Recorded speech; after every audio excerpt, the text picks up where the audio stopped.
ओम नमः शिवाय।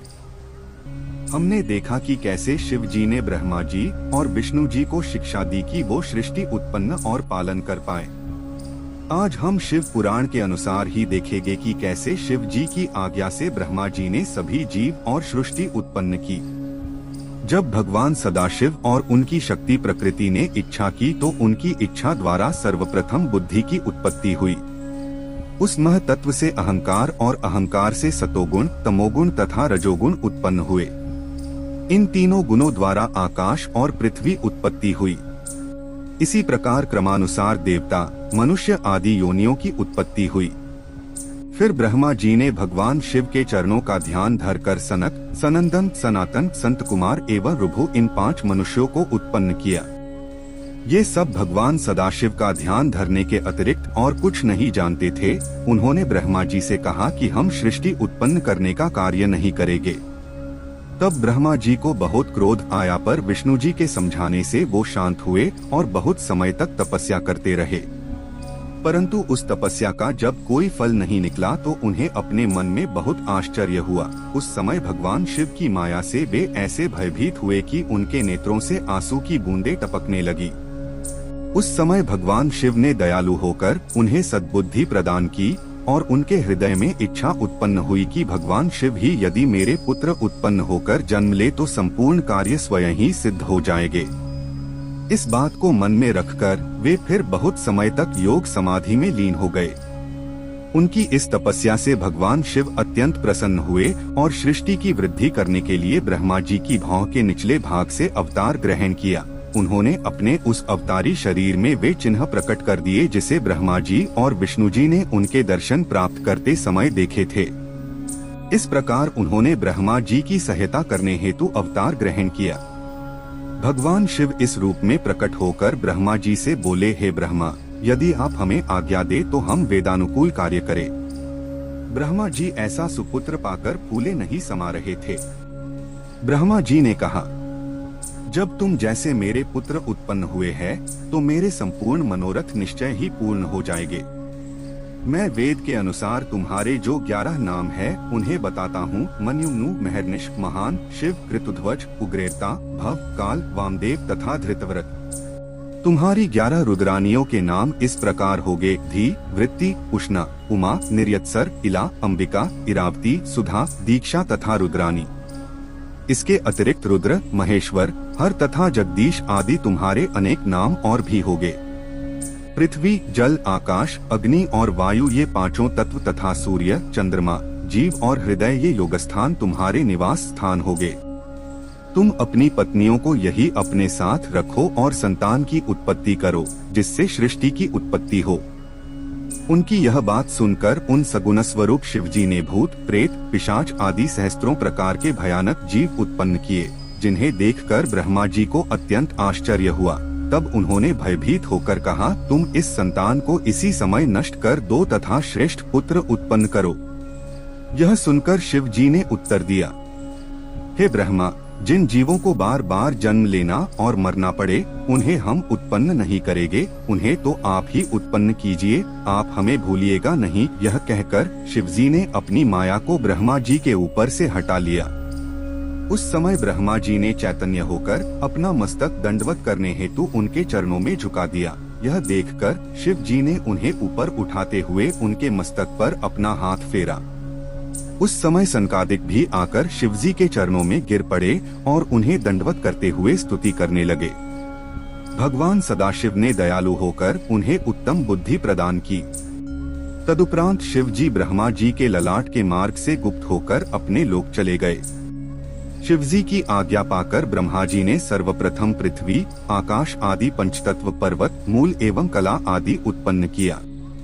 तदुपरांत अपनी इच्छा से विरची, अग्निरस, शातातप, भृगु, पुलस्त्य, पुलह तथा वशिष्ठ इन सप्तऋषियों को जन्म दिया। फिर उन्होंने अपने प्रत्येक अंग से नारद, दक्ष, कर्दम आदि 10 पुत्रों को उत्पन्न किया। फिर स्तन से मनुष्य, पीठ से पाप और अन्य अंगों से प्रीति, तृष्णा आदि को प्रकट किया। तदुपरांत क्रमानुसार नक्षत्र, दिशा, दिक्पाल, चंद्रमा आदि को उत्पन्न किया। परंतु अपने द्वारा उत्पन्न उस तामसी सृष्टि को देखकर ब्रह्मा जी को अत्यंत चिंता हुई। रात्रि के कारण अब उन्हें भूख लगी और वे राक्षस यक्षादि को खाने के लिए दौड़े। उस समय अपने शरीर को भयानक बनाकर उन्होंने काल को उत्पन्न किया। इसके उपरांत उन्होंने उस शरीर को त्याग कर स्त्री का शरीर धारण किया। उस समय उनके उस रूप को देखकर सब ऋषिमुनि आसक्त होकर उन्हें पकड़ने के लिए दौड़ पड़े। तब उन्होंने उस शरीर को बदलकर दूसरा शरीर धारण किया और अपने घुटनों द्वारा असुरों की उत्पत्ति की। ऋषि मुनि उस समय उन्हें नहीं पहचान सके और काम के वशीभूत निर्लज्ज बनकर उनके पास दौड़े चले आए। उनके भय से भयभीत हो ब्रह्मा जी ने भगवान शिव जी से प्रार्थना की और कहा कि हे प्रभु, आप इन दुष्टों को शीघ्र ही नष्ट कर डाले। उनकी प्रार्थना सुनकर शिव जी ने अप्रकट रूप से आज्ञा दी कि तुम अपने इस शरीर को बदल डालो। जिस समय उन्होंने अपने शरीर को बदला वो समय सायकाल कहलाया। उसमें संपूर्ण असुर अचेत होकर गिर पड़े। तदुपरांत ब्रह्मा जी ने मनुष्यों की सृष्टि की। अस्तु उन्होंने दूसरा रूप धारण कर राक्षस, गंधर्व, यक्ष, किन्नर, किमपुरुष, विद्याधर, ईश्वर, भूत, प्रेत आदि तथा स्त्री को उत्पन्न किया। परंतु इन जीवों की उत्पत्ति से भी ब्रह्मा जी को प्रसन्नता प्राप्त नहीं हुई। इसके उपरांत शिवजी की इच्छा से उन्होंने सिंह, हाथी, बैल आदि बुद्धिहीन जीवों को उत्पन्न किया। इस सृष्टि को उत्पन्न करने के बाद जब ब्रह्मा जी ने सोचा कि ये काम क्या करेंगे, तब शिव जी का ध्यान करते ही चारों वेद उसी समय ब्रह्मा जी द्वारा उत्पन्न हो गए। उनसे उन्होंने धनुर्विद्या, गान विद्या एवं संपूर्ण कथाओं से युक्त पुराणों को, जिन्हें पंचम वेद कहा जाता है, उत्पन्न किया। उसके बाद उन्होंने संपूर्ण आश्रम अर्थात ब्रह्मचार्य, गृहस्थ, वानप्रस्थ, संन्यास एवं व्रत, धर्म शास्त्र, नीति, मोक्ष, धर्म, अर्थ, काम तथा वैदिक शास्त्र को उत्पन्न किया। इस प्रकार जब ब्रह्मा संपूर्ण सृष्टि को उत्पन्न कर चुके तब विष्णु उसका पालन करने लगे और शिवजी पृथ्वी को स्थिर रखने के कार्य में संलग्न हुए। शिव पुराण के अनुसार सृष्टि को उत्पत्ति का यह वर्णन अत्यंत सुख प्रदान करने वाला है। ओम नमः शिवाय। अगली कथा के अनुसार देखेंगे कि किस प्रकार शिवजी की इच्छा से ब्रह्मा जी ने इस मैथुनी सृष्टि की उत्पत्ति की और प्रथम स्त्री पुरुष को उत्पन्न किया। भगवान सदाशिव से शक्ति प्राप्त कर ब्रह्मा जी ने एक पुरुष तथा एक स्त्री को अपने आधे आधे शरीर से उत्पन्न किया। उस पुरुष का नाम स्वयंभू मनु तथा स्त्री का नाम शत्रुपा हुआ। शत्रुपा ने तपस्या द्वारा मनु को पति रूप में प्राप्त किया। फिर वे दोनों ब्रह्म जी के पास आकर बोले, हे पिता, आप हमें कुछ आज्ञा दीजिए। तब ब्रह्मा जी ने अत्यंत प्रसन्न होकर उन्हें आज्ञा दी कि तुम सर्वप्रथम भगवान सदाशिव का पूजन करो, तदुपरांत उनसे आज्ञा पाकर सृष्टि उत्पन्न करने का कार्य करो। ब्रह्मा जी की आज्ञा स्वीकार कर उन्होंने ऐसी तपस्या की कि भगवान शिव ने प्रसन्न होकर उन्हें अपने दर्शन दिए और वरदान मांगने कहा। उस समय मनु ने उनकी स्तुति करते हुए कहा, हे प्रभु, अपने मन की इच्छा को आपके सामने प्रकट करना मूर्खता होगी, अतः आप हमारे लिए जो उचित समझे वह करे। यह सुनकर शिव जी प्रसन्न होकर बोले, हे मनु, तुम सृष्टि को उत्पन्न करो। उस सृष्टि कार्य में तुम्हें कोई कष्ट न होगा। तुम्हें 3 प्रकार के ऋण चुकाने होंगे, जिन्हें देव ऋण, पितृ ऋण, ऋषि ऋण कहते हैं। इन तीनों ऋणों से छूटने का उपाय विद्या पढ़ना, संतान उत्पन्न करना तथा यज्ञ करना है।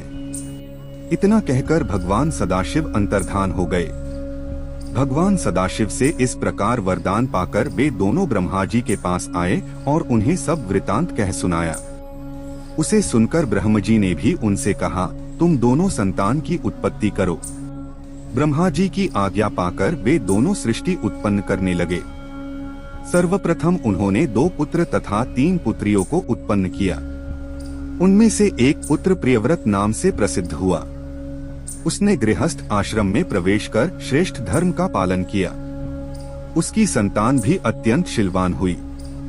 आगे चलकर उसी वंश में भगवान श्री कृष्ण ने अवतार लिया। मनु के दूसरे पुत्र का नाम उत्तानपाद था। उसके वंश में ध्रुव के समान योगी भक्त का जन्म हुआ। मनु की पहली पुत्री का नाम अनुमति था। उसका विवाह ब्रह्मा जी के पुत्र रुचि नामक मुनि के साथ हुआ। उनके द्वारा यज्ञ और दीक्षा नामक 2 संतानों की उत्पत्ति हुई। मनु की दूसरी पुत्री का नाम देवहूति था। उसका विवाह कर्दम मुनि के साथ हुआ। उसके गर्भ से भगवान कपिल देव ने जन्म लिया। इसके अलावा कर्दम मुनि की 9 कन्याएं और हुई जो ऋषियों से ब्याही गई। मनु की तीसरी पुत्री का नाम प्रसूति था। उसका विवाह दक्ष के साथ हुआ। उन दोनों से 60 कन्याएं उत्पन्न हुई। उनमें से 10 कन्याओं का विवाह दक्ष ने धर्मराज के साथ कर दिया। 27 कन्याओं का चंद्रमा तथा 13 कन्याओं का विवाह कश्यप के साथ। 4 कन्याएं ताक्सर्य एवं भूत अंगिरस तथा कृशाश्व को 2-2 कन्याएं ब्याह दी। उन सबसे बहुत अधिक संतानों की उत्पत्ति हुई। उसी के कुल में ब्रह्मा, विष्णु तथा शिव जी ने जन्म लिया। इस प्रकार अपनी 60 पुत्रियों का विवाह करने के उपरांत दक्ष ब्रह्मा जी के पास जाकर उनसे सब हाल कह सुनाया और उनसे पूछा कि अब आप मुझे क्या क्या आज्ञा देते हैं। दक्ष की बात सुनकर ब्रह्मा जी ने उसकी प्रशंसा करते हुए कहा, हे पुत्र, अब तुम कोई ऐसा उपाय करो जिससे तुम्हारी एक पुत्री का विवाह शिवजी के साथ हो सके।